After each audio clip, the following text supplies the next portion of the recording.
உங்களை வரவேற்கிறோம் நேர்களே. வார்த் புயலின் கோர தாண்டவம் நிறைவடைந்து தற்போது 2வது நாளாக சென்னை மாநகரமும் அதை சுற்றி இருக்கக்கூடிய பகுதிகளும் மெல்ல மெல்ல இயல்பு நிலைக்கு திரும்ப தொடங்கி இருக்கின்றன என்பதை பார்க்க முடிகிறது. சில இடங்களில் மின்சாரம் வந்துவிட்டது, ஆனால் புறநகர் பகுதிகளில் மின்சாரம் வரவில்லை என்ற சூழ்நிலை. தொலைத்தொடர்பை பொறுத்த வரைக்கும் ஒட்டுமொத்தமாக இன்னுமே ஒரு பாதிப்பை பார்க்க முடிகிறது. செல்போன்கள் இயங்காத சூழ்நிலை. ஆனால் லேண்ட்லைன் எனப்படக்கூடிய வீட்டில் இருக்கக்கூடிய அந்த போன்கள் மிகப்பெரிய அளவில் மக்களுக்கு கை கொடுத்துக் கொண்டிருக்கின்றன என்பதை பார்க்க முடிகிறது. இப்படி சில சேவைகள் பாதியாகவும் சில சேவைகள் முழுமையாகவும் திரும்ப இயல்பு நிலைக்கு வர தொடங்க மெல்ல மெல்ல சென்னை மீண்டும் அந்த இயல்புக்கு வந்து கொண்டிருக்கிறது. ஆனால் முழுமையாக இயல்புக்கு திரும்ப இன்னும் சில காலம் ஆகும் என்றே நாம் எதிர்பார்க்கிறோம். இந்த நிலையில் நம்ம பார்த்தோமானால் நேற்று நம்ம பேசும்போது பலி எண்ணிக்கை 10 பேர் இந்த வார்த் புயலுக்கு உயிரிழந்திருக்காங்க அப்படிங்கிறத நம்ம பேசினோம். தற்போது பார்த்தா அது அந்த எண்ணிக்கை 16ஆக உயர்ந்திருப்பதாக முதலமைச்சருடைய அறிக்கையிலிருந்து நமக்கு தெரிய வருது. மற்ற சில நாளிதழ்களில் 20, 23 அப்படிங்கிற அளவுக்கு கூட சொல்றாங்க. ஸோ இந்த பலி எண்ணிக்கை நமக்கு நாட்கள் செல்ல செல்ல இன்னும் உயர்வதற்கான வாய்ப்பு இருக்கு அப்படின்னு எடுத்துக்கலாமா, இல்ல இந்த ஒரு 16, 23ஓட நிக்கணும் அப்படிங்கிறது தான் நிச்சயமா அனைவருடைய எதிர்பார்ப்பாகவும் இருக்க முடியும். பட் போக போக அந்த இடங்களுக்கு மீட்பு குழுக்கள் போக போக இந்த எண்ணிக்கை உயருது அப்படிங்கிறத பார்க்க முடிகிறது. இல்லை, இது நேற்றுக்கு முதல்வர் கொடுத்த அறிக்கையில் இந்த பிரேக்கப் கொடுத்துருக்காரு, எந்தெந்த மாவட்டங்களில் எவ்வளவுன்னு சொல்லியிருக்காரு. அது நாகப்பட்டினத்தையும் உள்ளடக்கி கொடுக்கப்பட்ட ஒரு பிரேக்கப். மீனவர்கள் கடலுக்கு போகும்போது ஆனாலும் இது நீங்கள் சொல்கிற மாதிரி ஒருவேளை மீட்பு குழு இனிமேல் போய் ஆட்களை மீட்கிறதுக்கான வாய்ப்புகள் குறைவு. ஏன்னா 48 மணி நேரம் ஆச்சு புயல் போய். அதனால் இந்த எண்ணிக்கை மேலே உயராது என்று தான் நம்ம நம்பலாம். அதற்கான உயர்வதற்கான சாத்தியங்கள் மிக குறைவு என்று நினைக்கிறேன். இந்த ஒரு விஷயத்தை தாண்டி நேற்று முதலமைச்சர் பிரதமருக்கு எழுதியிருக்கக்கூடிய கடிதத்தை நம்ம பார்க்கும்போது அதுல ஒரு 1000 கோடி ரூபாய் உடனடியாக தேவை அப்படிங்கிறத குறிப்பிட்டு சொல்றாரு. அதை தாண்டி அவர் மற்ற பல புள்ளி விவரங்களையும் கொடுக்குறாரு. 15000 பேரை முகாம்களில் தங்க வச்சிருக்கோம் அப்படிங்கிறதும். நேற்று நாம பேசும்போது 3500 மரங்கள் கிட்ட நகர்ல விழுந்திருக்கிறதா அரசுடைய தகவல் இருந்தது. இப்போ 12000 மரங்கள் விழுந்திருக்கு அப்படிங்கிற தகவல். அதே போல மின் கம்பங்கள் பார்த்தா 10000 மின் கம்பங்கள் விழுந்திருக்கு அப்படிங்கிறதையும் அந்த அறிக்கையில குறிப்பிட்டு சொல்றாரு. சோ இதெல்லாம் இந்த கெலாமிட்டியோட தீவிரம், இந்த புயலுடைய தீவிரத்தன்மை எவ்வளவு இருக்கு அப்படிங்கிறது இப்பதான் நமக்கு முழுமையான ஒரு பிக்சர் தெரிய வருது இல்லையா? ஆமா, நிச்சயமாக. அதுல ஏனென்றால் நேற்றைக்கு முந்தாநேற்று புயல் கடந்ததற்கு பிறகு நேற்றைக்கே தான் எல்லாரும் வெளியில் வந்திருக்காங்க. ஆனால் இந்த மரங்களோட எண்ணிக்கையை கூட குறைவாக சொல்லப்படுகிறது என்று நான் நினைக்கிறேன். 12000 கூட குறைவு. ஆமாம், ஏனென்றால் அந்த தேசிய பேரிடர் மேலாண்மையை சேர்ந்த ஒரு அதிகாரி, அவர் மாதவன் என்கின்ற ஒரு அதிகாரி சொல்லியிருப்பது அவங்களுடைய ஆட்கள் போய் வேலை செய்கிறத பார்க்கும்போது 1,00,000 மரங்கள் விழுந்திருக்கும் என்று அவர் சொல்கிறாரு. இதில் என்னென்னா, இந்த மரங்களை அகற்றுவதற்கு ஃபயர் தீயணைப்பு துறையிலிருந்தும் காவல்துறையிலிருந்தும் அகற்றுறாங்க. அது போதவில்லை என்று சொல்லி அவர்கள் பொதுவாக இந்த பேரிடர் அந்த ஃபோர்ஸ் இந்த மாதிரி வேலைகள் செய்வதில்லை அவங்க ஆனால் அவர்களையும் இதை செய்ய வேண்டும் என்று கேட்டுக்கொண்டு அவர்களும் இதை செய்து கொண்டிருக்காங்க. இதில் அநேகமாக எல்லா தெருக்களிலையுமே மரங்கள் விழுந்திருக்கிறத பார்க்க முடிகிறது.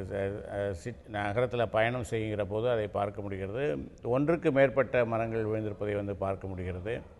இப்போது நேற்றைய இரவுக்குள் பெரும்பாலான இடங்களை போக்குவரத்துக்கு அதை கிளியர் பண்ணி வைத்திருக்கிறார்கள். ஆனால் அதை இதுக்கு பிறகு இதை அகற்றணும். இந்த வெட்டின மரங்களை எடுத்துக்கொண்டு போய் போடணும். அதில் எங்கே போய் போட போகிறாங்கங்கிறது ஒரு பெரிய கேள்வியாக இருக்குது.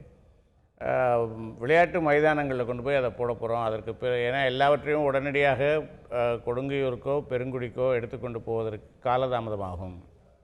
அதனால் முதல்ல விளையாட்டு மைதானங்களில் போட்டுவிட்டு அங்கேருந்து பக்கத்தில் எங்கெங்கே ஓப்பன் ஸ்பேஸ் இருக்கோ அங்கே போட போகிறோம் என்று சொல்லியிருக்காங்க. அதுவும் சென்னையில் விளையாட்டு மைதானங்கள் அதிகமாக இல்லை. ஒரு 260 விளையாட்டு மைதானங்கள் தான் இருக்குது.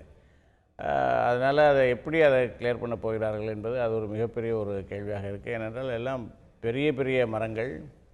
அதை அவர்கள் நேற்றுக்கு அந்த நடவடிக்கை நான் கண்ணாலே பார்த்தேன். அதை ஒரு மின்சார அந்த ரம்பம் மாதிரி வைத்துக்கொண்டு அதை வெட்டுறாங்க. அப்படி வெட்டுகிற போது முழு மரத்தையுமே வெட்டுவதனால நிறைய இடத்தை அடைத்து கொள்ளக்கூடியதாக நிறைய இதாக இருக்கிறது. அதை தவிர இந்த பொக்லைன் எந்திரங்கள் வைத்துக்கொண்டு அதையும் இது பண்ணுறாங்க. பொக்லைன் இயந்திரங்களை வந்து பெரும்பாலும் அதை ஒதுக்கி வைப்பதற்காக தான் அதை வந்து அது பயன்படுத்துறாங்க. இப்படி நேர விழுந்திருக்கிற மரத்தை சாலை ஓரமா ஒதுக்குறதுக்கு ஒதுக்கி வைப்பதற்கு தான் பண்ணுறாங்க. இனிமேல் இதெல்லாம் அள்ளி அதை ஒரு லாரிகள் மூலமாகவோ இதன் மூலமாகவோ வந்து பல்வேறு இடங்களுக்கு மாற்றணும். அது ஒரு மிகப்பெரிய வேலை. அதனால் இது ஏதோ ஒதுக்கினோம் அதோட முடிஞ்சு போச்சு என்பதோட வந்து அவர்கள் ஏதோ போக்குவரத்து மக்கள் நடமாடுறாங்க, வாகனங்கள் போகுது, அதோடு முடிஞ்சது என்று அவர்கள் இருப்பார்களா என்று தெரியல. அப்புறம் நிறைய எல்லா தெருக்களிலும் நிறைய இலைகள் உதிர்ந்து கிடக்க, அந்த சாலையே தெரியாத அளவிற்கு வந்து நேற்றைக்கெல்லாம் பச்சை இலைகளாக இருந்தது, இன்றைக்கு எல்லாம் வந்து மிதிப்பட்டு அது வந்து ஒரு இது மாதிரி ஆகிக்கொண்டிருக்கிறது. அதனால் பெரிய வேலை இருக்கிறது, அவர்கள் முன்னால் வந்து பெரிய ஒரு சவால் இருக்கிறது மரங்களை பொறுத்த வரைக்கும். அதை எப்படி அவர்கள் செய்யப்போகிறார்கள் என்பதை தான் இப்போ பார்க்க வேண்டிய ஒரு கட்டத்தில் நம்ம இருக்கோம். இதுல ஒரு விஷயம் நம்ம பார்க்கும்போது ஒரு நாளிதழ்களில் வந்திருக்கக்கூடிய செய்தி என்ன இருக்குன்னா, ஒரு அதிகாரி குறிப்பிட்டு சொல்லியிருக்காரு, எங்களுடைய தயாரிப்புகளே கார்பரேஷனாக இருக்கட்டும் மற்ற துறை அதிகாரிகளாக இருக்கட்டும், இது வந்து போன வருஷம் மாதிரி வெள்ளம் வந்தா என்ன பண்றது அப்படிங்கிறதுக்கான தயாரிப்புகள் தான் அதிகமாக அது அவர்களுடைய சிந்தனை இருந்தது. இது வந்து ஒரு காற்றினால இவ்வளோ பெரிய ஒரு பாதிப்பு ஏற்படும், மரங்கள் விழும் அப்படிங்கிற, இல்லை இந்த மின்கம்பங்கள் விழும் அப்படிங்கிறத இதை நோக்கிய தயாரிப்புகள் அவங்கள்ட்ட இல்லை. அதனால தான் வந்து அந்த மரங்கள் விழுறதுக்கான அந்த ரம்பம் மாதிரி இருக்கக்கூடிய அந்த எலக்ட்ரிக் இயந்திரங்களோ இதெல்லாம் வந்து அவங்க போதிய அளவில் இருந்ததா அப்படிங்கிற கேள்வி இருக்கிறது. ஸோ கடந்த வருஷம் ஏற்பட்ட பாதிப்புனால திரும்ப அந்த வெள்ளம் தண்ணி தேங்குறது அதை நோக்கிய தயாரிப்புகள் தான் அதிகமாக இருந்துருச்சோ அப்படிங்கிற ஒரு விஷயம். ஆமாம், நிச்சயமாக அதை வந்து பார்க்க முடிந்தது. அதாவது சின்ன சின்ன விஷயங்களில் வந்து அவங்க அது வந்து எப்படி வேலையை வந்து அது இடையூறு செய்யும் என்பதை அவர்கள் நினைத்து பார்க்கல. அதாவது உதாரணத்துக்கு சொல்வதானா, நேற்றைக்கு நான் பார்த்த நடவடிக்கைகளில் வந்துட்டு அந்த மீன் ரம்மங்களை கொண்டு வந்து அறுத்தெடுத்தாங்க. அந்த மீன் ரம்மங்கள் வந்து பெட்ரோல்னால் வந்து அது வேலை செய்யுது. பெட்ரோலும் ஆயிலும் மிக்ஸ் பண்ணி ஒரு டீசல் ஜென்ரேட்டர் மாதிரி அதை ஸ்டார்ட் பண்ணி அதில் வரக்கூடிய பவரில் வந்து அது வேலை செய்யுது. அது சின்னதாக இருக்குது. அது வந்துட்டு அதற்கு தேவையான பெட்ரோல் அவர்கள் எடுத்துக்கொண்டு வரணும். அது பெட்ரோல் தீர்ந்து போனோடனே அந்த வேலை நின்று போகுது. அப்போ வந்து பெட்ரோல் வந்து அங்கே அக்கம் பக்கத்தில் இருக்கிற மக்கள் வந்து பெட்ரோல் கொடுத்து உதவுறாங்க. ஆனால் நேற்றைக்கு வந்து பெட்ரோல் லாரிகள் பெட்ரோல் பங்குக்கு வராதனால அங்கே வந்து ஒரு பெரிய தட்டுப்பாடு இருந்தது. தட்டுப்பாடுன்னு உடனே நம்ம மக்கள் உடனே பெரிய பெரிய கேனை எடுத்துகிட்டு போய் பாத்திரம்லாம் எடுத்துகிட்டு போய் பெட்ரோல் வாங்கினதெல்லாம் கூட இருந்தது. அதனால் அவங்க வந்து பெட்ரோல் கொடுப்பதற்கு வந்து தயங்குகிறாங்க வந்துட்டு. அதனால் வந்து வேலை சுணங்குவதாக இருக்கிறது. அப்புறம் நிறைய இடங்களில் வயரை வந்து அங்கே இருக்கக்கூடிய வயர்களை வந்து வெட்டி தான் அகற்ற வேண்டியிருக்கு. ஏன்னா மரம் விழுந்து கிடக்கிறதுனால அதற்கு சிறிய அதுக்கான கருவிகள் அவங்ககிட்ட இல்லை. கட்டிங் பிளேயர் மாதிரியான கருவிகள் அவங்ககிட்ட இல்லை. ஸோ அது வந்து எங்கேயாவது அவங்க வந்து கேட்டுட்ருக்காங்க. இல்லைன்னா அதனால வேலை தடப்படுது, இல்லைன்னா அதுக்கு அதிக நேரம் ஆகுது. அது மாதிரி அது ஒரு முழுமையாக என்னெல்லாம் தேவைப்படும், என்னெல்லாம் அதற்கு இதுங்கிறத வந்து ஒரு திட்டம் இல்லாமல் நம்ம கடந்த வருஷம் இருந்தது வேற மாதிரியான பாதிப்பு, இப்போ இருக்கிறது வேற மாதிரியான பாதிப்பு, அந்த ரெண்டுக்குமான டிஃப்ரென்ஸ், அதுக்கான சாதனங்கள் தேவைப்படக்கூடிய விஷயங்கள் வேற, இப்போ விஷயங்கள் வேறன்னும் போது அந்த காற்றுனால இவ்வளோ பெரிய பாதிப்பு வரும் அப்படிங்கிறத நம்ம அதற்கு பிறகு அதில் வேலை செய்கிற பணியாளர்களுக்கு வந்து அவங்க வந்து நேற்றைக்கு நான் அவர்கள்ட்ட பேசிய போது அவர்கள் காலையில் 6 மணிக்கு கிளம்பினோம் சார். முதல் நாள் வந்து இரவு 2 மணிக்கு போனோம், இன்றைக்கு 6 மணிக்கு கிளம்பியிருக்கோம் என்று சொல்கிறாங்க. அப்படி தொடர்ந்து அவர்கள் வேலை செய்கிற போது அவர்களுக்கான உணவு, அவர்களுக்கான தேநீர், அதற்கான ஏற்பாடுகள், அதற்காக அவர்கள்ட்ட பணம் கொடுத்து வைப்பது, அந்த மாதிரியான ஏற்பாடுகள் எல்லாம் வந்து செய்யப்பட்டிருக்காங்கிறது வந்து ஒரு பெரிய கேள்விக்குரியதாக இருக்குது. ஏன்னா அவங்க ஒரு பெரிய டீமாக ஒரு 10 பேர் 15 பேர் என்று வராங்க வந்துட்டு. அப்போ அவர்களுக்கு ஒரு தலைவர் இருக்கார். அந்த தலைவர்கிட்ட வந்து ஏதாவது பணங்கணம் கொடுத்து வைத்திருக்கார்களா அவர்களுடைய சாப்பாட்டிற்கு? ஏன்னா வெளியில் போகிற இடத்துல வந்து அவங்க எல்லா இடத்துக்கும் அவங்க சாப்பாட்டு மூட்டையை தூக்கிட்டு போக முடியாது. அந்த மாதிரி ஒரு மைக்ரோ லெவலில் வந்து பிளானிங் இல்லாமல் இருக்கிறதோ என்ற ஒரு இது இருக்கிறது. பட் அந்த மாதிரி இடங்கள்ல நம்ம பல இடங்கள்ல பொதுமக்கள் ஸ்டெப் இன் பண்றதையும் நம்ம பார்க்கிறோம். அந்த மாதிரி மரம் பெரிய அளவில் வந்து உதவி பண்ணி, தண்ணி கொடுக்கறதும் சரி, தேநீர் கொடுக்கறதும் சரி, இல்லை பொதுமக்கள் வந்து பெரிய அளவில் உதவி பண்ணாங்க. அதில் வந்து ஒன்றும் மாற்று கருத்து இல்லை. ஆனால் அவங்க வந்து போகிற இடங்களில் பொதுமக்கள் உதவி செய்வாங்க அப்படிங்கிற ஒரு நம்பிக்கையோடு வந்து அவங்க போக முடியாது. சில இடங்களில் நடக்கலாம், சில இடங்களில் நடக்காமல் போகலாம். அதுக்கு அவர்கள் தயாராக வந்திருந்தார்கள் என்று சொன்னால் அவங்க வந்து பொதுமக்கள் கொடுக்கக்கூடிய உதவிகள் கூட வேண்டாம் என்று சொல்லிவிட்டு போகக்கூடியவர்களாக இருப்பாங்க. வந்து பொதுமக்கள் தண்ணீர் கொடுப்பாங்க, தேநீர் கொடுப்பாங்க, அதில் ஒன்றும் பிரச்சனை இல்லை. பெரும்பாலான வீடுகளில் இந்த கருவிகள் இருக்காது. அது மாதிரி பெட்ரோல் பற்றாக்குறை வர்ற நேரத்தில் பெட்ரோல் கேட்டால் அவங்களுடைய கார்லேருந்தோ அல்லது 2 வீலர்லேருந்தோ எடுத்துக்கொள்ளணும்னு வரும்போது அதற்கு வந்து அவங்க தயங்குவாங்க. அந்த மாதிரியான பிரச்சனைகள்லாம் இருக்குது அதில் வந்து. தற்போது வார்தா புயலுடைய தாக்கத்தை தொடர்ந்து சென்னையும் அதை சுற்றி இருக்கக்கூடிய மாவட்டங்களும் மெல்ல மெல்ல இயல்பு நிலைக்கு திரும்பி கொண்டிருக்கக்கூடியதை பார்க்க முடிகிறது. அதுல குறிப்பாக மிக பெரும் 2 பிரச்சனையாக மக்களுக்கு இருக்கக்கூடியது, ஒன்று மின்சாரம், இன்னொன்று தொலைத்தொடர்பு ஒட்டுமொத்தமாக துண்டிக்கப்பட்டிருப்பது. இது இரண்டுமே ஓரளவுக்கு அங்கங்கே சரி செய்யப்பட்டிருக்கக்கூடியதை பார்த்தாலுமே ஒட்டுமொத்தமாக பார்க்கும்போது அந்த பிரச்சனை இன்னும் தொடர்ந்து கொண்டிருப்பதை பார்க்க முடிகிறது. பலரால் தங்களுடைய உறவினர்களை தொடர்பு கொண்டு பேச முடியவில்லை என்ற நிலை ஏற்பட்டிருக்கக்கூடியதை நாம் பார்க்க முடிகிறது. இந்த மின்சாரத்தை பொறுத்த வரைக்கும் முதல் நாளே மின்துறை அமைச்சர் தங்கமணி அவர்கள் சொல்லியிருந்தது வந்து இன்னைக்கு நைட்டுக்குள்ள சென்னைக்கு ஃபுல்லா கரண்ட் வந்துரும்னு அந்த புயல் தாக்கிற நாளே சொல்லியிருந்தாரு. அது நடக்க முடியல. அதற்கு அடுத்த தினம் நேற்று நம்ம கிட்ட அவர் பேசும்போது கூட நேற்று மாலைக்குள்ள மாநகரம் முழுவதும் வந்து பவர் வந்துடும், புறநகர் பகுதிகளுக்கு 1-2 நாட்கள் ஆகக்கூடிய வாய்ப்பு இருக்கிறதுன்னு சொல்லியிருந்தாரு. மாநகர்ல அவர் சொன்னதுபடியே பெரும்பாலான பகுதிகளில் மின்சாரம் வந்ததை நம்ம நேற்று பார்த்தோம். நேற்று மாலை அளவில் 5-6 மணி அளவில் பல பகுதிகளில் மின்சாரம் வந்தது.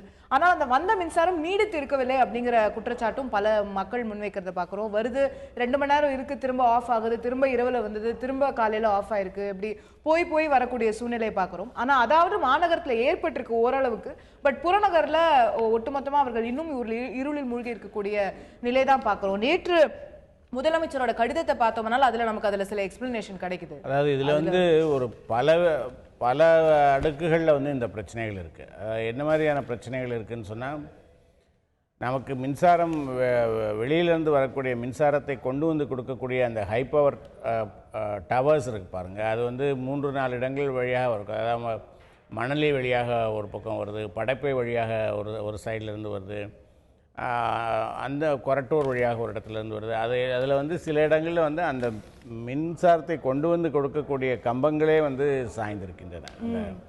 அந்த டிரான்ஸ்ஃபார்மரே மொத்தம் அதுக்கு மின்சாரம் வந்து நீங்கள் பார்த்துருப்பீங்க, பெரிய பெரிய தூண் மாதிரி வெளியூரில் பயணம் செய்யும்போது பார்த்துருப்பீங்க. திறந்த வெளியில் வந்து அதை அவங்க எலக்ட்ரிக் தூண்னே வந்து அதை சொல்லுவாங்க. அந்த மாதிரி அது வழியாக ஹை டென்ஷன் பவர் நமக்கு வரும்.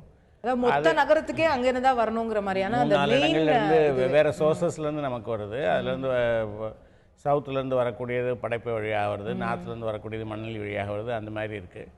அதில் வந்து அவை விழுந்திருக்கின்றன. அதில் வரக்கூடியது ஹை டென்ஷன் பவர். அது வந்து டிரான்ஸ்ஃபார்மர்ஸ் மூலமாக வந்து வீடுகளுக்கு போகக்கூடிய லோ டென்ஷன் பவராக அது மாறணும்.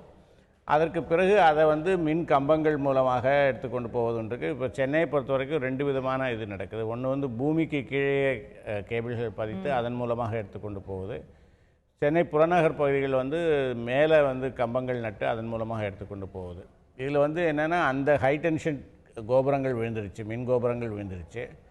அதற்கு பிறகு 800 டிரான்ஸ்ஃபார்மர்கள் வந்து போயிடுச்சு. அதுக்கப்புறம் ஒரு 10,000 இந்த கம்பங்கள் போயிடுச்சு. அதனால் என்னென்னா, பூமிக்கு கீழே கரண்ட் போகிற இடத்துல பிரச்சனை இல்லை, அதை ஒரு மாதிரி ரெஸ்டோர் பண்ணிட்டாங்க. அது வந்துட்டு பூமிக்கு வெளியில் வந்து மின்கம்பங்கள் நட்டு அதன் மூலமாக எடுத்துக்கொண்டு போகக்கூடிய அந்த இது இருக்கிற ஏரியாக்களில் வந்து அது வந்து அவங்களால இமீடியட்டாக ரெஸ்டோர் பண்ண முடியல. ஜனங்கள் வந்து ரொம்ப துன்பப்படுறாங்க. அதாவது சென்னை நகரம்னு அது புறநகர் பகுதின்னு சொல்ல முடியாது. கேகே நகரில் பவர் வரல, வேளாச்சேரியில் பவர் வரல, அது மாதிரி பல்வேறு இடங்களில் வந்து அவங்க வந்து நகரத்துக்கு உட்பட்ட பகுதிகளில் வந்து அடர்த்தியாக குடியிருக்கக்கூடிய பகுதிகளில் வந்து பவர் ஆகாமல் இருக்கிறது. அதுவும் 48 மணி நேரம் தொடர்ந்தாற்போல் மின்சாரம் இல்லாமல் இருப்பது என்பது வந்து அவர்களுக்கு வந்து பெரிய துயரமாக, பெரிய இடராக அது வந்து இருக்கிறது. அதனால தான் ராயபுரம் போன்ற ஏரியாக்கள் வந்து அங்கே மக்கள் சாலைமறியல் வந்து பண்ணியிருக்காங்க. கேகே நகர் போன்ற இடங்களில் வந்து அந்த ஸ்டேஷனுக்கு எலக்ட்ரிசிட்டி ஆஃபீஸுக்கு முன்னால் போய் வந்து தர்ணா பண்ணியிருக்காங்க. ஸோ அந்த மாதிரி வந்து அவர்களால் வந்து இப்போ நம்முடைய வாழ்க்கை எப்படி ஆயிடுச்சுன்னு கேட்டிங்கன்னா, வந்துட்டு தண்ணீர் கூட இல்லாமல் இருந்துடலாம், ஆனால் மின்சாரம் இல்லாமல் இருக்க முடியாதுங்கிற ஒரு நிலைக்கு வந்து அதில் ஒரு தொடர்பு கூட இருக்கிறத நம்ம பார்க்குறோம். பல வீடுகளில் மின்சாரம் இல்லாதனால மோட்டார் பயன்படுத்த முடியல. அப்போ தண்ணி வந்து அவங்க வந்து மேலே ஏற்ற முடியாமல், மெட்ரோ வாட்டர் அவங்களுடைய தண்ணீர் சப்ளை கரெக்டாக கொடுத்துட்டாலுமே கூட அவங்க கொடுக்குற தண்ணியை மேலே நம்ம டேங்க்ல ஏற்றுறதுக்கு அந்த மோட்டார் பயன்படுத்த முடியாத சூழ்நிலை இருக்குது. அதனால பல வீடுகளில் தண்ணியை யூஸ் பண்ண. ஆமாம், அதான் வேடிக்கையாக பேசும்போது வந்து தண்ணி வரல, அதனால் வந்து குளிக்கலை என்று அவங்க சொல்கிறாங்க. சரி, அப்போது மொபைல் ஃபோன் வேலை செய்தா அப்படின்னு கேட்டால், ஃபோனில் சார்ஜ் இருக்கா, அதனால தான் அவங்கக்கிட்ட பேசிகிட்டு இருக்கேன்னு சொல்கிறாங்க. அவங்களுக்கு வந்து ஃபோனில் பேசுவது வந்து மிக முக்கியமான ஒரு விஷயமா இருக்குது. குளித்து வேலைக்கு தயாராகுது என்பதை விட, ஏன்னா அது வந்து அதாவது தண்ணி இல்லாமல் கூட அவங்களால இருந்துட முடியும் போல இருக்குது. இது இல்லாமல் இருக்க முடியாத ஒரு சூழ்நிலையில் இருக்காங்க. அதோடு நீங்கள் சொன்ன மாதிரி மின்சாரம் போனது ஒரு புறம், இன்னொரு புறம் தொலைத்தொடர்பு போனது ஒரு புறம். ரெண்டுமாக வந்து மக்களை வந்து அப்படியே ஒரு முடக்கி போட்ட நிலையில் இருக்காங்க. ஏன்னா அவர்களுடைய வாழ்க்கையில் ஒரு நாளில் பெரும்பகுதியே வந்து அவர்கள் வந்து டிவி பார்த்தோ அல்லது செல்ஃபோனில் பேசிக்கொண்டோ அல்லது கம்ப்யூட்டர் முன்னால் உட்கார்ந்தோ அந்த மாதிரி அல்லது புத்தகம் படித்து கொண்டோ பாட்டு கேட்டுக்கொண்டோ ரேடியோ கேட்டுக்கொண்டோ அந்த மாதிரி எல்லாமே வந்து ஒரு மின்சாரம் சார்ந்த ஒரு வாழ்க்கையாகவே அது இருக்கிறதுனால, மின்சாரம் இல்லாததுனால பிரச்சனையாக இருக்கவங்களுக்கு வந்துட்டு இன்றைக்கு ஏதோ ஒரு செய்தித்தாளில் கூட பார்த்தேன், மின்சாரம் கிடைக்காதனாலும் மெழுகுவர்த்திக்கு வந்து தட்டுப்பாடு ஏற்பட்டிருக்கு. தட்டுப்பாடு நிறைய பேர் போய் மெழுகுவர்த்தி வாங்குறாங்க தற்போது அப்படின்னு. அது அந்த அளவுக்கு வந்து பிரச்சனை வந்து தீவிரமாக இருக்கு. தமிழ்நாட்டு மக்களுக்கு மின்சாரம் வந்து ரொம்ப ஒரு சென்சிட்டிவான ஒரு விஷயம். அதனால ஒரு அரசாங்கமே கவர்ந்ததையும் நம்ம பார்த்துருக்கோம். நிச்சயமா இல்ல, அதுல மின்சாரம் வந்து படிப்படியா அவங்க கொடுக்குறாங்க அப்படிங்கறதையும் நம்ம பார்த்துட்டு இருக்கோம். ஒரு வேலை வந்து நடக்காம இல்ல, வேலை நடந்து நிறைய பேர் ஒரு 3000 பேரை வெளி மாவட்டங்கள்ல இருந்து கொண்டு வந்திருக்காங்க. அதுக்கான வேலைகளும் நடந்துட்டு இருக்கு அப்படிங்கறத பார்க்கிறோம். பட் அதோட ஸ்கேல் ஒரு 10,000 மின்கம்பங்கள் விழுந்திருக்கு அப்படின்னும் போது அதை நம்ம வந்து புரிந்து கொள்ளக்கூடிய ஸ்கேலா இருக்கு. பட் அதை தாண்டி நம்ம பார்த்தோமானால் இந்த மின்சாரம் இல்லாததுனால பாதிக்கப்படக்கூடிய மற்ற விஷயங்கள் நாங்கள் பார்க்கும்போது நீங்க சொன்னது மாதிரி பிரதானமா தொலைத்தொடர்பு, செல்போன் டவருக்கான அந்த ஜெனரேட்டர் பேக்கப் முடிஞ்ச உடனே அந்த செல்போன் டவர்ல இருந்து வர சிக்னல் நமக்கு வந்து போயிருது. அப்போ மொபைல் போன்ஸ் வந்து எடுக்காததை நம்ம பார்க்குறோம். வீடுகளுக்குள்ள எடுக்க மாட்டேங்குது. ஆனால் கொஞ்சம் மெயின் ரோட்ல அந்த மாதிரியான இடங்களுக்கு வரும்போது ஓரளவுக்கு அந்த ரிசப்ஷன் செல்போன் ரிசப்ஷன் இருக்கக்கூடியதை பார்க்குறோம். பல வீடுகள் இன்னைக்கு லேண்ட்லைனை நம்பி தான் அவங்கவுங்க இருக்க. நம்ம லேண்ட்லைனே மறந்து போயிட்டு இருந்த ஒரு காலகட்டத்தில் மீண்டும் லேண்ட்லைனை நம்ப வேண்டிய சூழ்நிலை. இதுல அவங்க வந்து டிவி பார்க்கறத முடியல அப்படிங்கிறதோ இல்ல வந்து மோட்டார் பயன்படுத்த முடியல அப்படிங்கிறதோ இது எல்லாத்தையும் தாண்டி அத்தியாவசியமா அவங்களுக்கு இருக்கிறது அவங்களுடைய உறவினர்கள் அவங்களோட ஃபோன் பண்ணி பேச முடியல, அவங்க நல்லா இருக்காங்களா இல்லையான்னு கூட அவங்களால பார்க்க முடியல அப்படின்னும் போது அதுதான் ஒரு மிகப்பெரிய ஒரு ஆங்ஸைட்டியை, ஒரு வருத்தத்தை, அந்த ஆதங்கத்தை தொடர்ந்து எழுப்பிட்டே இருக்கு. அதனால திரும்ப திரும்ப அவங்க ஃபோன் பண்ண ட்ரை பண்ணிட்டே இருக்காங்க. அதனால திரும்ப சிக்னல் ஜாம் ஆகுது. இது ஒரு சைக்கிள் மாதிரி ஒரு பிரச்சனையா போயிட்டு இருக்கிறதையும் நம்ம பார்த்துட்டு இருக்கோம். அதாவது செல்போன் வேலை செய்யல, லேண்ட்லைன் வேலை செய்யுது என்பதற்கான காரணம் வந்து செல்போன் வந்து இந்த மேலே இருக்கிற டவர்கள் வழியாக நமக்கு வரக்கூடியது, லேண்ட்லைன் வந்து பூமிக்குள் வந்து வரக்கூடியது. அதனால் வந்து அந்த பூமி கீழே இருக்கக்கூடிய அமைப்புகள் எதுவுமே பாதிக்கப்படலை. மின்சாரமாகட்டும் தொலைத்தொடர்பாகட்டும் பாதிக்கப்படலை. செல்ஃபோன் கோபுரங்கள் பல இடங்கள்லேருந்து விழுந்திருக்கு. அதனால் இன்னொரு தனிப்பட்ட ஒரு நிறுவனம் அனுப்பிய செய்தி வந்து அவங்களுடைய கடலுக்கு கீழே போகக்கூடிய கேபிள் கூட பாதிக்கப்பட்டிருக்கு. அதனால் எங்களோட சர்வீசஸ் வந்து இதாக இருக்குன்னு சொல்லி மெசேஜஸ் அனுப்பிச்சிருக்காங்க. அப்போது அது செல்ஃபோன் என்பதனுடைய பயனே வந்து இப்போ பெரும்பாலான மக்கள் வந்து செல்ஃபோனுக்கு மாறிட்டாங்க லேண்ட்லைன்லேருந்து. ஏன்னா அவங்க வீட்டில் லேண்ட்லைன் இருந்தால் கூட உபயோகிப்பது செல்ஃபோன் என்கின்ற அளவில் வந்து அவங்க இருக்காங்க. இந்த மாதிரியான நேரங்களில் தான் அதனுடைய அருமைகள் வந்து நமக்கு தெரிய வருகிறது. கடந்த வெள்ளத்தின் போது எப்படி நம்ம சொன்னோமோ பிஎஸ்என்எல் தான் கை கொடுத்தது, கவர்மெண்ட் பஸ் தான் கை கொடுத்தது, ஆவின் பால் தான் வந்தது, தனியார் பால் வரல. அப்போ அரசு சேவைகளோட முக்கியத்துவம் அந்த நேரத்தில் தான் நமக்கு வந்து தெரிஞ்சது அப்படிங்கிறது கடந்த வெள்ளத்தில் சொன்னோம். அதே போல தான் இன்னைக்குமே செல்போனில் பிஎஸ்என்எல் டவர் கொஞ்சம் பெட்டராக வேலை செய்யறதை நம்ம பார்க்குறோம். பிஎஸ்என்எல் ஃபோன் வச்சிருக்கிறவங்களுக்கு பிரச்சனை இல்லைங்கிறது பார்க்குறோம். ஸோ பட் இந்த மாதிரியான காலகட்டங்களில் ஒரு கெலாமிட்டிஸ் வரும்போது இந்த செல்போன் ரிசப்ஷனை வந்து அந்த டவர்களிடையே பகிர்ந்து கொள்வது, இந்த மாதிரியான ஒரு புரோட்டோகால் இருக்கிறதா. நமக்கு ஒரு தனியார் செல்போன் டவர் வேலை செய்யல அப்படின்னு சொன்னோடனே உடனடியாக நமக்கு வந்து அது இல்லாமல் போயிடுது. ஆனால் பிஎஸ்என்எல் வேலை செய்யுது. பிஎஸ்என்எல் டவரை நம்ம மற்ற தனியார் இவர்கள் பயன்படுத்த முடியுமா? அதற்கான ஒரு ஒட்டுமொத்த புரோட்டோகால் ஏதாவது ஒன்று ஏற்படுத்தப்படணும் அப்படின்றது இல்லை. அதுக்கான பேண்ட்வித் இருக்குமாங்கிறது தெரியல. எல்லாரும் ஒரே நேரத்தில் பயன்படுத்த ஆரம்பிக்கும் போது அது வேலை செய்யாமல் ஜாம் ஆவதற்கான ஒரு வாய்ப்பும் இருக்குது வந்துட்டு. அதனால் இதில் வந்து என்னென்னா ஸ்டாண்ட்பை ஏற்பாடுகள் என்பது வந்து செய்வதற்கு வந்து ஒரு பெரிய திட்டம் வேணும். ஆனால் அதுக்கு நிறைய பணம் தேவைப்படும் என்பது உண்டு. இப்போ வந்து சில சொசைட்டிஸ்லாம் சில சென்னையில் இருக்கக்கூடிய அடுக்குமாடி வீடுகளில் வந்துட்டு அவங்க வந்து ஜெனரேட்டர்ஸ் வந்து நிறுவி வைத்திருக்காங்க. கடைகளில் வந்து ஜெனரேட்டர்ஸ் வச்சுருக்காங்க. அதை வைத்து ஆப்ரேட் பண்ணிக்கிறாங்க. அதே மாதிரியான ஒரு கவர்மெண்ட்டே அதுக்கான ஒரு ஏற்பாடுகள் செய்யுது. அது எவ்வளவுதான் அந்த ஜெனரேட்டர் இருந்தாலும் 48 மணி நேரம் ஆயிடுச்சுன்னும் போது எல்லாம் ஒன்னொன்னா அது ஃபெயில் ஆக ஆரம்பிச்சு. கொஞ்சம் கொஞ்சமாக ஒரு 2 ஹவர்ஸ் கொடுக்கலாம் ஒரு ஏரியாவுக்கு, இன்னொரு அந்த மாதிரி ஏதாவது செய்ய முடியுமா என்பது அந்த மாதிரியான சிந்தனைகள் வேணும். ஆனால் இது வந்து என்றைக்காவது ஒரு நாள் நடக்கக்கூடிய ஒரு நிகழ்வு என்பதனால வந்து அரசாங்கம் வந்து அதில் வந்து போதிய அளவுக்கு முதலீடு செய்ய முடியாத ஒரு சூழ்நிலை இருக்குது. இது எல்லா இடங்களையும் இப்போ வெளிநாடுகளெல்லாம் நான் பார்த்துருக்கேன். வந்து அவங்க இன்னமும் வந்து ஒரு சுற்றுச்சூழல் காரணமாக வந்து அவங்க கான்கிரீட் தூண்கள் கூட போடுவதில்லை. இந்த மின்சாரம் எடுத்துக்கொண்டு போவதற்கு மரக்கட்டைகளை வந்து மரங்களை வந்து தூண்களாக பயன்படுத்தி போகுது. அவை எளிதாக விழுந்து விடக்கூடியதாக இருக்கும். ஒரு புயல் விழுகிற போது அங்கேயும் வந்து ரெஸ்டோர் ஆவதற்கு வந்து 48 மணி நேரத்துக்கு மேலே ஆகுது. அந்த மாதிரியான சூழ்நிலைகள் இருக்குது. இது வந்து ஒரு எதிர்பாராத ஒரு கெலாமிட்டி. அதுக்கு நம்ம வந்து தயாராக இல்லை. அதனால் இந்த மாதிரியான சின்ன இடர்களை வந்து நம்ம பொறுத்து கொள்ள தான் வேண்டும். அதுக்கு உடனடியாக வேறு மாற்றுக்கள் எதுவும் இருக்கிறதா எனக்கு தோணலை வந்து. பட் இப்போ வேலை நடந்துட்டு இருக்கு, நடக்காம இல்ல. ஆனா அது படிப்படியா நமக்கு வந்து நீங்க சொன்ன மாதிரி அந்த ஸ்கேல் வந்து ரொம்ப பெரியது. அதாவது நிறைய இடங்கள்ல வந்து இது நடந்திருக்கிறது. எல்லாருக்கும் ஒரே நேரத்தில் வந்து மின்சாரம் தேவைப்படுகிறது. ஒவ்வொரு ஏரியாவாக பார்த்து கொண்டு வருவோம் என்று செய்ய முடியாது. அதற்கான மேன் பவர் வேண்டியிருக்கிறது. மேன் பவரையும் அவங்க மொபிலைஸ் பண்ணியிருக்காங்க. பக்கத்து மாவட்டங்கள்லேருந்து மொபிலைஸ் பண்ணியிருக்காங்க. இருந்தாலும் அதற்கான ஒரு ஃபிசிக்கல் டைம் இருக்குது. அதை வேலை செஞ்சு முடிப்பதற்கான ஒரு ஃபிசிக்கல் டைம் இருக்குது. அதை வந்து எதுவும் செய்ய முடியாது. அது நடந்து கொண்டு இருக்கிறது. அது நான் சொன்ன மாதிரி ஓவர்ஹெட் டிரான்ஸ்மிஷனில் தான் பெரிய பிரச்சனைகள் இருக்குது. அதை இனிமேல் மெல்ல மெல்ல அதை வந்து பூமிக்கு கீழே கொண்டு போவதற்கான முயற்சிகளை வந்து அதை குறித்து அவர்கள் யோசிக்கணும். பெரும்பாலான வயர்கள் நமக்கு பூமிக்கு கீழே இருந்துட்டா இந்த மாதிரியான பிரச்சனைகளை தவிர்க்கலாம். அதற்கான அந்த நீண்ட கால நடவடிக்கைகள் பற்றி நம்ம பேசும்போது இப்போது தற்காலிக நிவாரணம் அப்படின்னு பார்த்தா உயிரிழந்தவர்களுக்கு 4 லட்சம் ரூபாய் அப்படிங்கிறத அரசாங்கம் அறிவித்திருக்கிறது.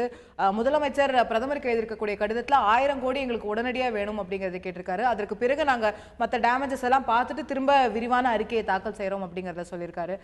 மத்திய அரசாங்கத்திடமிருந்து இப்போ நம்ம அடுத்த கட்டமா என்ன எதிர்பார்க்கலாம் அப்படிங்கிறதையும் இருக்கிறது. ஏன்னா கடந்த டிசம்பர்ல நடந்த வெள்ளத்துக்கே வந்து அன்று தமிழக முதலமைச்சர் அந்த ஜெயலலிதா அவர்கள் 25,000 கோடி வரைக்கும் கேட்டிருந்தாங்க. நமக்கு கடைசியா அந்த 2,000 கோடி முதல் கட்டமா ஒதுக்கீடு செய்யப்பட்டது. அதுக்கப்புறம் படிப்படியா அடுத்த கட்டங்கள்ல வர்றது வந்து அந்த மத்திய குழுக்களுடைய ஆய்வு அப்படிங்கறதெல்லாம் போய் ரொம்ப டிலே தான் அதில் நம்ம பார்க்க முடிந்தது.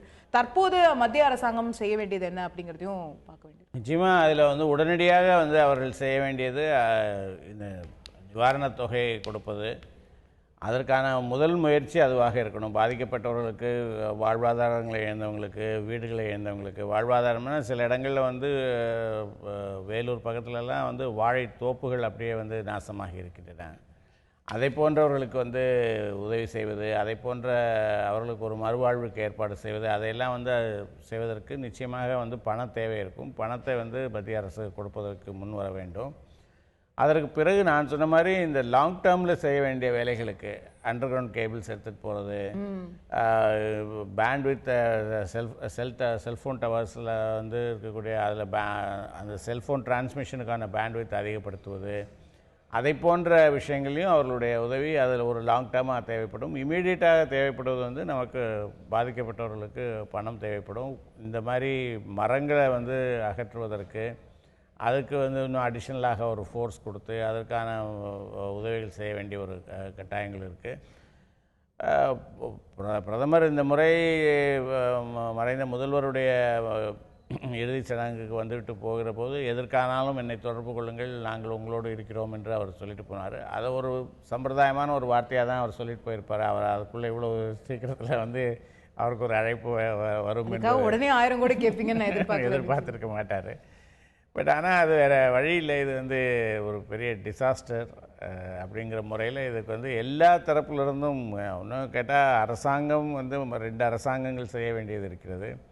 அதோடு நம்ம ஏற்கனவே சொல்வதை போல் என்ஜிஓக்கள், மற்ற தனியார் பெரிய நிறுவனங்கள் அவர்களெல்லாம் கூட இதில் வந்து முயற்சி எடுத்து செய்யணும். இப்போது 1 லட்சம் மரங்களை வெட்டி போட்டிருக்கோம் அப்படின்னு சொன்னால் அவற்றை மீண்டும் உருவாக்குவதற்கான ஒரு அந்த கிரீன் கவர், நீண்ட கால இதுல நம்ம பார்க்க மீண்டும் அந்த மரங்களை நடணும். மீண்டும் அதை வந்து தனியார் நிறுவனங்கள், கார்ப்பரேட் நிறுவனங்கள், என்ஜிஓக்கள் அவங்க வந்து அந்த முயற்சிகளில் ஈடுபடலாம்.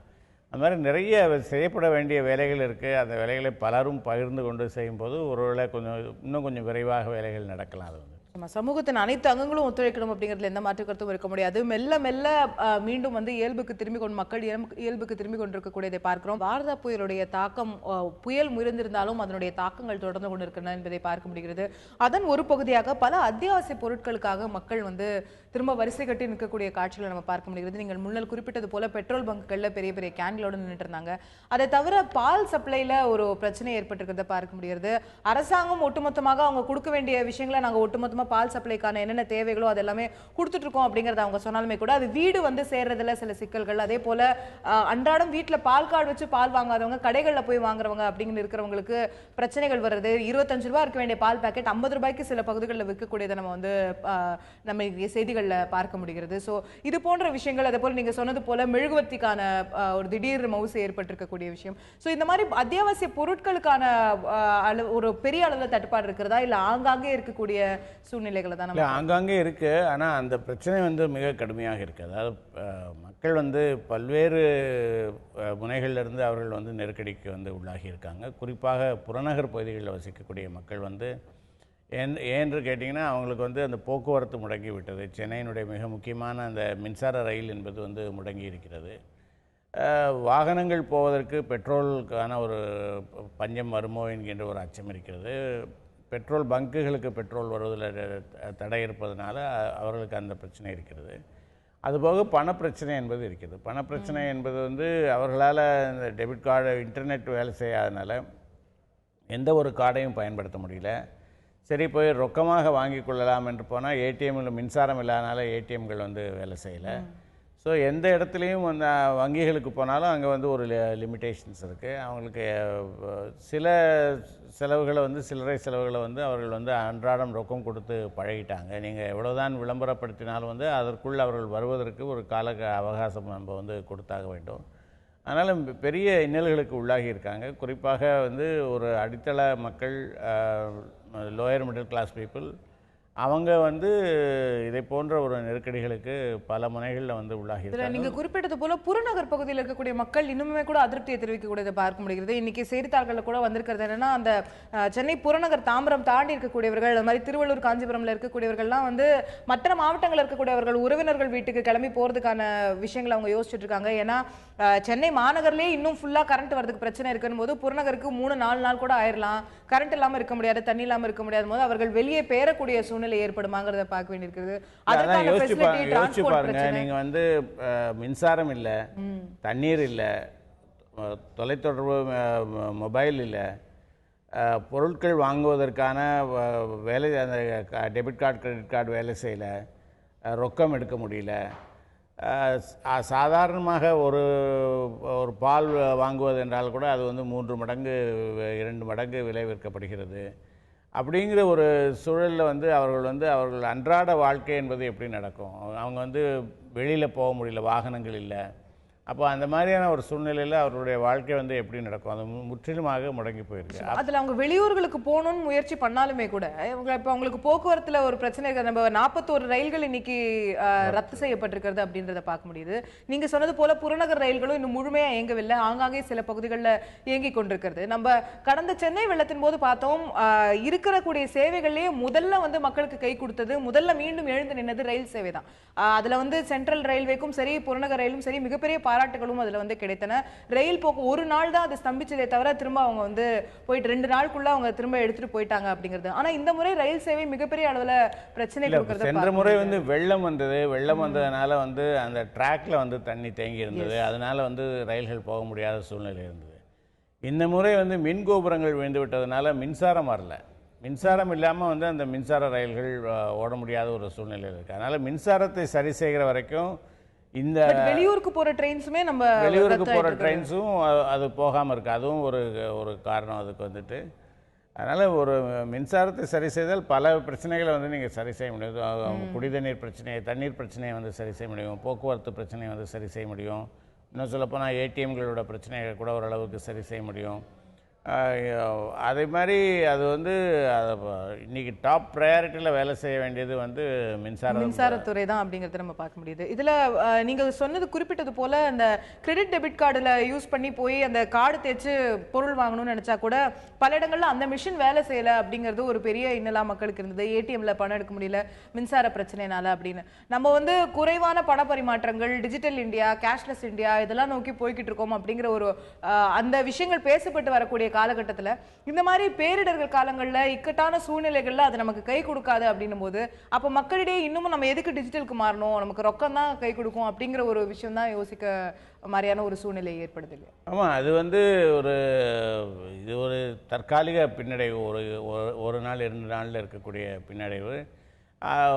மின்சாரம் வந்து இன்டர்நெட் கனெக்டிவிட்டி வந்து விட்டால் இந்த பிரச்சனை வந்து குறையும். ஆனால் கேஷ்லெஸ் இந்தியாவுக்கு போகிற போது இதை போன்ற பிரச்சனைகளையும் நம்ம எதிர்கொள்ள வேண்டி இருக்கும் என்பதை நம்ம வைத்துக்கணும். அதாவது சாதாரண நாட்களில் பிரச்சனைகள் இல்லாமல் இருக்கலாம், ஆனால் ஒரு கலாமிட்டி என்று வருகிற போது, ஒரு பேரிடர் என்று வருகிற போது, இது வந்து ஒரு அன்றாட வாழ்க்கையை வந்து இப்போ எப்படி நமக்கு மின்சாரம் இல்லாவிட்டால் நம்மளுடைய வாழ்க்கை முடங்கி போகிறதோ, தொலைத்தொடர்பு வசதி இல்லை என்றால் வாழ்க்கை முடங்கி போகிறதோ, அதை போல் வந்து இந்த நம்ம கேஷ்லெஸ் இந்தியாவுக்கு போகிற போது இதை போன்ற ஒரு நிலையும் வந்து நம்ம சந்திக்க வேண்டி வரும் என்று இருக்கலாம். அது வந்து இன்னைக்கு பலர் இந்த டிமானிட்டைசேஷன் நடந்த பிறகு நடுத்தர குடும்பத்தில் இருக்கக்கூடியவர் அவர்கள்லாம் அவங்க கையில வந்து மினிமம் கேஷ் தான் இருக்கு. ரொம்ப அத்தியாவசிய தேவைகளுக்கு மட்டும் கேஷை வச்சுக்கிட்டு அந்த ரொக்கத்தை வந்து பதுக்கி வச்சுக்கிட்டு ரொம்ப அத்தியாவசியத்துக்கு மட்டும் வச்சுக்கிட்டு மற்ற நேரங்கள்ல கார்டு தான் அதிகமா அவங்க பயன்படுத்தி சரி நம்ம அந்த விஷயங்களுக்குள்ள வருவோம்னு சொல்லி போயிட்டு இருக்கக்கூடியதை பார்க்குறோம். பேடிஎம்மோட பயன்பாடெல்லாம் அருண் ஜேட்லி அவர்கள் குறிப்பிட்டது போல அதிகரிச்சிருக்கு. ஸோ மக்கள் மெதுவாக அதை நோக்கி நகர்ந்து கொண்டிருக்கக்கூடிய காலகட்டத்தில் இந்த மாதிரி பிரச்சனைகள் வரும்போது அவர்கள் நம்பிக்கை இழக்க செய்யும். இந்த முறையில் வந்து அவர்களை வந்து நம்பிக்கை இழக்க செய்யும். அதற்கு இன்னும் அவர்கள் மேலும் தயங்கக்கூடிய ஒரு சூழ்நிலை வரும். பல ஆண்டுகளுக்கு முன்னால் அந்த அன்பேசி திரைப்படம் வந்தபோது அதில் சுனாமி வந்து அதை வந்து பர்ஸு போய் அதை வந்து பயன்படுத்த முடியாமல் ஹோட்டலில் சாப்பிட போயிட்டு பணம் இல்லை உன்னோட ஷூஸை விற்று பணம் கொடுத்தேன் நான் சொல்லுகிற போது அதை நான் ஒரு ஜோக்காக நினைத்து நான் சிரித்திருக்கிறேன். ஏனென்றால் நான் வந்து ரொம்ப காலமாக வந்து இந்த ரொம்ப ஃபேன்சியாக கிரெடிட் கார்டு எடுத்து கொடுப்பேன், அது வேலை செய்யாது. நான் பல காலமாக வந்து ஒரு டிஜிட்டல் சிஸ்டத்தில் தான் நான் புழங்கிட்டு இருக்கிறதுனால அப்போ அதை நான் பார்த்தபோது ரொம்ப கிண்டலாக அதை சிரிச்சிருக்கேன் நான் வந்துட்டு. ஆனால் இன்றைக்கு நிலையை பார்க்குற போது அந்த மாதிரியான சாத்தியங்கள் வந்து உண்டு, அது மாதிரியான ஒரு சூழ்நிலைகள் வந்து ஏற்படும் என்பதை வந்து தவிர்க்க முடியாது என்பதை வந்து இருக்கிறது. வார்த் புயலுடைய தாக்கத்திலிருந்து மெல்ல மெல்ல மீண்டும் தமிழகம் இயல்புக்கு திரும்பிக் கொண்டிருக்க சூழ்நிலையில் நாளை டிசம்பர் 15 முதல் பழைய 500 ரூபாய் நோட்டுகளும் செல்லாது என்ற ஒரு விஷயத்தையும் நாம் எதிர்கொள்ள வேண்டியிருக்கிறது. அத்தியாவசிய தேவைகளுக்கு அரசு மருத்துவமனைகளில், பெட்ரோல் பங்குகளில், இது போன்ற விமான நிலையங்களில், பள்ளியில் கல்வி கட்டணம் செலுத்துவதற்கு, இப்படி பல்வேறு அத்தியாவசிய விஷயங்களுக்கு பழைய 500 ரூபாய் நோட்டை பயன்படுத்தலாம் அந்த அப்படிங்கிறது டிசம்பர் 15 முடிகிறது. ஸோ நாளையுடன் நமக்கு முடியும் போது ஏற்கனவே இந்த மாதிரியான சில சிக்கல்கள், கையில ரொக்க தட்டுப்பாடு, அந்த மாதிரியான விஷயங்கள் மக்களுக்கு இருக்கும்போது நாளையில இருந்து பழைய 500 ரூபாய் நோட்டு நம்ம கையில இருந்தா அதை வங்கியில மட்டும்தான் போடலாம், வேற எங்கேயுமே செலவு பண்ண முடியாது அப்படிங்கிற சூழ்நிலை வந்துடும். தற்போது இந்த பேரிடரை கவனத்தில் கொண்டு அரசாங்கம் அதுக்கு ஏதேனும் இல்லை எக்ஸ்டென்ஷனோ விதிவிலக்கோ இந்த பகுதிக்கு மட்டும் அப்படிங்கிற மாதிரி ஏதாவது அளிக்கிறதுக்கான வாய்ப்பு இருக்கு? கொடுத்தாலும் அது வந்து மக்களுக்கு உபயோகமாக இருக்கும். ஆனால் முதல்ல டிசம்பர் 31 என்று சொன்னாங்க, அப்புறம் அதை டிசம்பர் 15 என்று சொன்னாங்க. பெட்ரோல் பங்க்ல டிசம்பர் 31 வரைக்கும் டெபாசிட் பண்ணலாம் அப்படிங்கிறது தான். அந்த பெட்ரோல் பங்க் அத்தியாவசிய தேவைகளுக்கான எப்பயுமே ஒரு டிசம்பர் 7 முடிஞ்சு போச்சு, ஒரு ஃபிக்ஸ்டு டைம் தான் சொல்லப்பட்டிருந்தது. இப்போ 15 வரைக்கும் அப்புறம் எக்ஸ்டெண்ட் பண்ணி கொடுத்தாங்க. ஸோ அது நாளையோட வந்து முடிய போது இவ்வளோ நாளுக்குள்ளே வந்து பணம் மாற்றாமல் வைத்திருப்பார்கள்னா அது மிக குறைவான பேர்கள் தான் இருப்பாங்க. இருந்தாலும் கூட அதற்கு வந்து ஒரு எக்ஸ்டென்ஷன் கொடுக்கலாம். அதை முன்பு சொன்னதை போல் வந்து அதுக்கு அது 31 வரைக்கும் அந்த டைம் கொடுத்து டெபாசிட் பண்ணுவதற்கு கொடுத்துருக்கிற டைத்தையே எக்ஸ்சேஞ்ச் பண்ணுவதற்கான டைமாகவும் வந்து அவங்க கொடுக்கலாம். அதை நிச்சயமாக அரசாங்கம் யோசிக்க வேண்டிய ஒரு வேலை தான். இப்போவே வந்து சிதம்பரம் அவர்கள் வந்து இந்த டிமானிட்டைசேஷனே வந்து ஒரு கலாமிட்டி, இதுவே ஒரு பேரிடர், அதுக்கப்புறம் ஒரு பேரிடர் அப்படின்னு இதுவே ஒரு பேரிடர்னு அவர் சொல்கிறாரு. சென்னையில் இருக்கிறவங்களுக்கு 2 பேரிடர் ஒரே நேரத்தில். அதில் வந்து பழைய நோட்டுகள் வந்து 12 லட்சம் கோடி பக்கத்தில் வந்து திரும்ப வந்து விட்டதாக வந்து ரிசர்வ் பேங்க் அதிகாரிகள் வந்து சொல்லியிருக்காங்க. 14 லட்சம் கோடி புழக்கத்தில் இருக்குது என்று சொன்னாங்க. அதில் வந்து 12 லட்சம் கோடி திரும்பி வந்து விட்டது என்று சொன்னால் இன்னும் டைம் இருக்குது. அது பார்க்கிற போது எல்லா பணமும் திரும்பி வந்து விடும் என்று தோன்றினால் அப்போ வந்து இவங்க சொன்னதை போல கள்ள நோட்டு என்பதே இல்லையா, இது வந்து கள்ள நோட்டும் சேர்ந்து வந்திருக்கக்கூடிய பணத்திலே எவ்வளவு கள்ள நோட்டு வந்திருக்கு அப்படிங்கிறதையும் ஸ்டாட்டிஸ்டிக்ஸ் கொடுத்தாங்க. கிட்டத்தட்ட ஒரு அந்த 10 நாள்ல மட்டும் 10 கோடி அளவுக்கு கள்ள நோட்டு வந்திருந்தது அப்படிங்கறத சொன்னாங்க. அப்போ வந்து ஒரு சிறிய வேலைக்காக நம்ம வந்து ஒரு பெரிய துயரத்தை வந்து எதிர்கொண்டிருக்கோமா? இந்த 2 லட்சம் கோடி இனிமேல் வரவில்லை என்றே வைத்துக் கொண்டாலும் கூட வந்து அந்த 2 லட்சம் கோடியை வந்து கண்டுபிடிப்பதற்காக வந்து நம்ம வந்து இவ்வளோ பெரிய துன்பங்களை வந்து சந்திச்சிருக்கோமா? அதை போன்ற கேள்விகள் எல்லாம் வருது. அதை பற்றின ஒரு முழுமையான பிக்சர் வந்து இந்த டிசம்பர் 31 பிறகு மீண்டும் பிரதமர் அதை விளக்குவார் அப்படின்னு எதிர்பார்க்கலாம். அவர் வந்து நாடாளுமன்றத்தில் பேசுவார் என்று இன்னைக்கு நாடாளுமன்றத்தில் அவர் பேசுறேன்னு சொல்லியிருந்தாரு. அவர் பேசுவாரா, பேச அனுமதிக்கப்படுவாரா?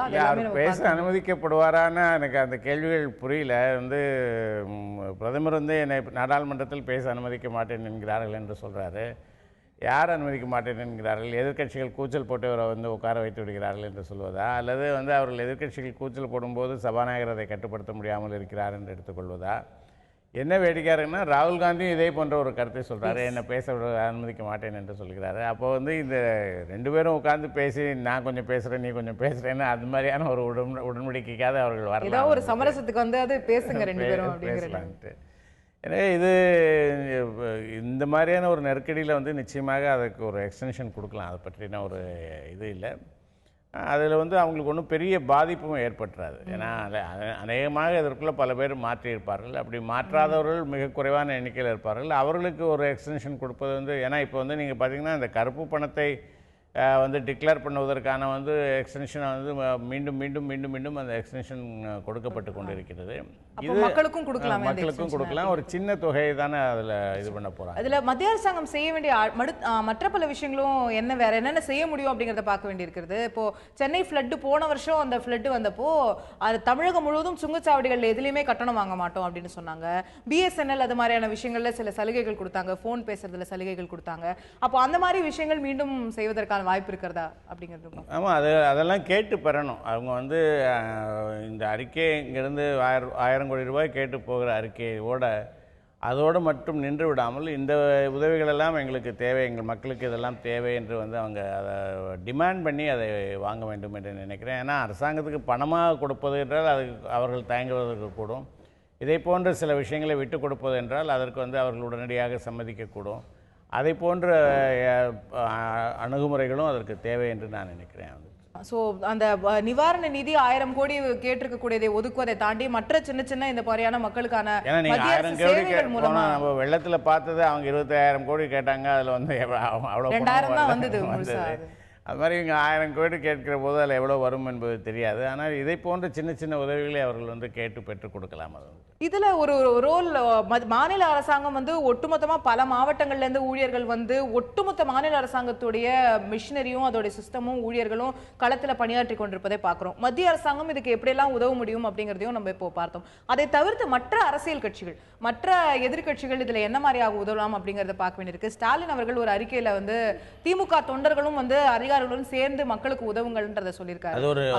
அது ஒரு நல்ல அணுகுமுறை, நல்ல முயற்சி. அதாவது இந்த ஒரு பேரிடர் நேர்ந்திருக்கிறது, இதை வந்து சரி செய்ய வேண்டியது அரசாங்கத்தினுடைய பொறுப்பு என்று மட்டும் இருந்து விடாமல், எதிர்க்கட்சியாக இருக்கக்கூடிய ஒரு முக்கியமான ஒரு கட்சி, பெரிய தொண்டர் பலம் கொண்ட ஒரு கட்சி, அவர்களும் வந்து அவர்களுக்கு உதவி செய்ய வேண்டும் என்கின்ற ஒரு அணுகுமுறை வந்து மிகவும் வரவேற்கத்தக்க வந்து. ஏன்னா இந்த மாதிரி மரத்தை அகற்றுறதுலையோ மின்கம்பத்தில் சரி பண்ணுறதுலையோ நமக்கு பெரிய பிரச்சனையாக இப்போ என்ன இருக்குன்னா மேன் பவர். அதை செய்யறதுக்கான ஆட்கள் தேவை, மரத்தை தூக்குறதுக்கு வைக்கிறதுக்கு. ஸோ நிறைய ஆட்கள் வரும்போது குவிக்காக வேலை நடக்கிறதுக்கான வாய்ப்பு இருக்குது. பல வகைகளில் வந்து மேன் பவர் தேவைப்படுகிறது. அவங்க வந்து அது மாதிரி திமுக கொடுத்திருப்பது வந்து மிக வரவேற்கத்தக்க ஒன்று. அதே போல் எல்லா கட்சிகளுமே கூட அதை வந்து அறிவிக்கலாம். அவங்களுடைய காடரை வந்து அதை நோக்கி மொபிலைஸ் பண்ணலாம். இது வந்து நமக்கு எல்லாருக்கும் ஏற்பட்டிருக்கக்கூடிய ஒரு பேரிடர் என்கின்ற அணுகுமுறையில் அவங்க வந்து செய்யலாம். மக்களே செய்ய வேண்டிய பல விஷயங்கள் இருக்கிறது என்று நான் நினைக்கிறேன். வந்து சின்ன சின்ன விஷயங்கள் தான், அதை வந்து அவர்கள் கவனத்தில் கொண்டு செய்தால் அவர்களுடைய இன்னும் கொஞ்சம் இந்த பிரச்சனையை வந்து சுலபமாக்க முடியும். உதாரணமாக மின்சாரம் வந்த உடனே எல்லாரும் செய்வது உடனடியாக போய் மோட்டர் போடுவது. அப்போ வந்து அந்த லோடு வந்து அதிகமாகி அது வந்து பழையபடி ட்ரிப் ஆவதற்கு, மின்சாரம் நின்று விடுவதற்கான ஒரு வாய்ப்பு இருக்கிறது. அதே போல் வந்து இந்த போக்குவரத்து சிக்னல்கள் எல்லாம் இல்லாத இடங்களில் வந்து ஏற்கனவே போக்குவரத்து சிக்னல் இருக்கும்போதே அதை மதிக்காமல் போகிற ஒரு மனோபாவம் நம்ம மக்கள்கிட்ட இருக்குது. இப்போ போக்குவரத்து சிக்னல் இல்லைன்னா எல்லாரும் ஒரே நேரத்தில் சாலைகளில் பாய்வது என்பது வந்து அப்போ யாரும் போக முடியாத ஒரு நெருக்கடியை வந்து ஏற்படுத்துவது. அதே போல் வந்து செல்ஃபோன் வேலை செய்யவில்லை என்கின்ற ஒரு காலகட்டத்தில் மீண்டும் மீண்டும் செல்ஃபோன் ட்ரை பண்ணுகிற போது அது வந்து அந்த இன்னும் அது டவர் கிடைக்கலன்னு தெரிஞ்சும் திரும்ப ட்ரை பண்ணிகிட்டே இருக்கும்போது அதை வந்து பலவீனப்படுத்துவது. இந்த மாதிரியான ஒரு பல்வேறு சின்ன சின்ன விஷயங்களை வந்து அவர்கள் வந்து கொஞ்சம் பொறுமையோடு இந்த விஷயத்தை கையாண்டா அதுவே கூட வந்து ஒரு பெரிய உதவியாக இருக்கும் என்று நினைக்கிறேன். அவங்க நேரில் களத்தில் இறங்கி வெட்டப்பட்ட மரங்களை தூக்கி போடணுங்கிறது அல்லது மின்சாரத்தை உதவி செய்யணுங்கிறதுலாம் வந்து 2வது பட்சமாக வைத்துக்கொண்டாலும் இதை போன்ற சின்ன சின்ன வேலைகளை வந்து அவர்கள் வந்து செய்ய முடியும். அதற்கான அவசியங்களும் அதற்கான பிரச்சாரங்களும் விழிப்புணர்வுகளும் வந்து தேவைப்படுகிறது என்று நான் நிச்சயமா. இந்த மாதிரி சூழ்நிலையில பவர் திரும்பி வரும்போது கூட சில நேரம் மின்சாரம் திரும்பி வந்த சமயத்துல கூட இன்னும் நமக்கு வந்து வானிலை ஆய்வு மையம் சொல்றது என்னன்னா புயல் முடிஞ்சிருச்சு ஆனா மழை இன்னும் இருக்க போகுது அப்படின்னு தான் சொல்றாங்க. சோ அந்த மழையும் சேர்ந்திருக்கும் போது நம்ம செவர்கள்லாம் ஈரமா இருப்பதற்கான வாய்ப்பு இருக்கிறது. அந்த மாதிரி நேரத்துல ஒட்டுமொத்த மின்சாரத்தையும் ஒரே நேரத்துல ஆன் பண்ணா ஏதாவது ஷார்ட் சர்க்கியூட் பவர் லீக்கேஜ் அதெல்லாம் இருக்க வாய்ப்பு இருக்குது. அதுலயுமே மக்கள் கவனமா இருக்க வேண்டிய அவசியம்ன்றதை பார்க்கணும். அதோட இந்த கேபிள் எல்லாமே கூட நிறைய சென்னையில் வந்து நிறைய கேபிள்கள் வெட்டப்பட்டிருக்கு. அதுக்கு வந்து பெரும்பாலும் அது வந்து இந்த டெலிவிஷனுக்கு போகிற கேபிள் என்று தான் வந்து சொல்கிறாங்க. அது வந்துட்டு இந்த கேபிள் டிவி ஆப்ரேட்டர்ஸோட கேபிள் என்று அவங்க சொல்கிறாங்க. அதில் ஏதாவது தவறுதலாக மின்சார கேபிள்களும் வெட்டப்பட்டிருக்கிறதா அந்த மாதிரி இருந்ததுன்னா அதில் வந்து மின்சாரம் வரக்கூடிய நேரத்தில் வந்து எச்சரிக்கையாக இருக்க வேண்டும். அந்த மாதிரியான இதெல்லாம் இருக்குது. இது பெரும்பாலும் பவர் வந்த உடனே கடகடன் போய் எல்லா சுவிட்சையும் நம்ம போடுவோம். அதை ஒரு அந்த லோடு வந்து அதிகமாகிடுச்சுன்னா திருப்பி அதை வந்து ட்ரிப் ஆகும். அதுதான் அதில் இருக்கக்கூடிய அடிப்படையான ஒரு விஷயம். சின்ன சின்ன விஷயங்களை வந்து பொறுமையாக கையாண்டால் வந்து பல இன்னல்களை வந்து அவர்களே தவிர்த்து கொள்ள முடியும். அதே போல் மிகவும் அடித்தளத்தில் இருக்கிறவர்களுக்கு அவர்கள் ஏதாவது உதவிகள் செய்யலாம். அவர்களுக்கு வந்து இப்போ இந்த டெபிட் கார்டு கிரெடிட் கார்டு வாங்க முடியல, பொருள் வாங்க முடியல என்று சொல்கிறவர்கள் அவர்கள்ட்ட இருக்கக்கூடிய உணவுகளை வந்து கொஞ்சம் பகிர்ந்து கொள்வதற்கு முயற்சிக்கலாம், காய்கறிகளை பகிர்ந்து கொள்வதற்கு முயற்சிக்கலாம். அது மாதிரி சின்ன சின்ன வேலைகளை செய்தால் வந்து அநேகமாக எல்லாருமே வந்து ஒன்றுபட்டு உழைத்தால் இந்த பேரிடரை வந்து ஒரு மிக சாதாரண ஒரு சம்பவமாக அதை மாற்றிவிட முடியும் என்று நான் நினைக்கிறேன். நிச்சயமா. இதுல எதிர்க்கட்சிகள் முக்கியமாக திமுகவிடமிருந்து அவர்களுடைய தொண்டர்களும் சேர்ந்து அரசு இயந்திரங்களுடன் ஒத்துழைக்க வேண்டும் என்று திமுகவுடைய பொருளாளர் ஸ்டாலின் அவர்கள் குறிப்பிட்டிருப்பதை பார்க்க முடிகிறது. இதே போல மற்ற அனைத்து அரசியல் கட்சிகளும் முன்வருமா? அதே போல அனைத்து மக்களும் அரசு இயந்திரத்துடன் சேர்ந்து செயல்படும் போதுதான் இது போல ஒரு மிகப்பெரிய பேரிடரை எதிர்கொள்ள முடியும் என்ற ஒரு கருத்தும் இங்கே முன்வைக்கப்படுகிறது. ஒன்றுபட்டு சேர்ந்து இந்த பேரிடரை நிச்சயமாக எதிர்கொண்டு அடுத்த 2-3 நாட்களுக்குள் நாம் இயல்பு நிலைக்கு திரும்புவதற்கான அனைத்து முயற்சிகளையும் அனைத்து தரப்பினரும் எடுக்க வேண்டும் என்பதுதான் அனைவருடைய எதிர்பார்ப்பாகவும் இருக்க முடியும். தற்போது இந்த நிகழ்ச்சியை நிறைவு செய்கிறோம் நேயர்களே. நிகழ்ச்சியில் கலந்து கொண்டு கருத்துக்களை தெரிவித்த திரு மாலன் அவர்களுக்கு நன்றி. பார்த்த உங்களுக்கும் நன்றி. தொடர்ந்து இணைந்திருங்கள் தந்தி தொலைக்காட்சி.